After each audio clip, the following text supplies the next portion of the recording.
बीटेट, CTET और super TET में फिर हम लेकर के आए हैं कुछ प्रश्नों को जो सीडीपी से प्रश्न पूछे जाते हैं, और उसमें से जो 30 प्रश्न पूछे जाते हैं आज हम लेकर के आए हैं। उसी से संबंधित प्रश्न को पुनः हम बात करेंगे बुद्धि लब्धि के जन्मदाता के बारे में कि बुद्धि लब्धि के जन्मदाता कौन है। स्टर्न, बिनेट, टर्मन और फ्रोबेल। तो यहाँ पर फ्रोबेल को थोड़ा सा ध्यान में रखेंगे कि फ्रोबेल यह कौन सी पद्धति को जन्म दिए थे, खेल विधि को, तो यह तो होंगे नहीं। टर्मन पर भी चर्चा कर लेंगे और स्टर्न पर भी चर्चा कर लेंगे कि कुछ ऐसे सिद्धांतों को थोड़ा सा जब ध्यान में रखेंगे तो फिर एक बात निकल कर के आएगी कि इस बुद्धि लब्धि आईक्यू लेवल में इसमें से अन्य किसी ने किस किस विषय पर चर्चा किया था, तो आपको स्वतः ही पता चल जाएगा कि बीने के द्वारा बुद्धि लब्धि की खोज की गई थी और आईक्यू लेवल के मापने का एक तरीका किसने विकसित किया था, बीने ने किया था।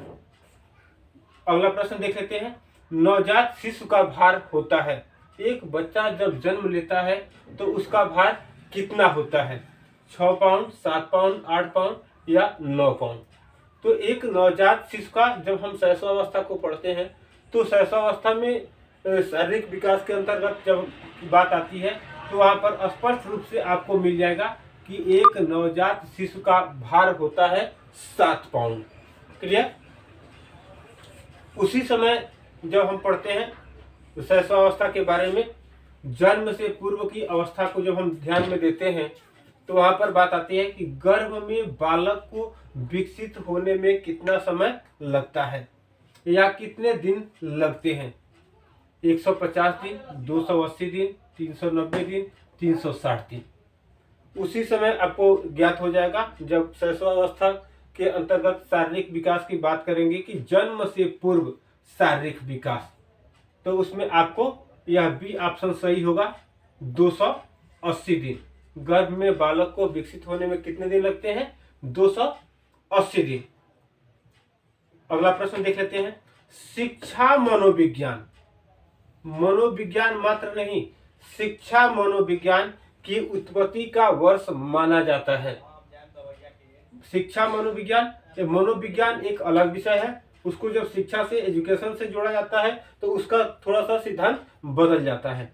तो हम शिक्षा मनोविज्ञान की बात करेंगे और उस पर चर्चा करेंगे कि शिक्षा मनोविज्ञान का उत्पत्ति का वर्ष कब से माना जाता है। 1947, यह तो भारत आजादी का है।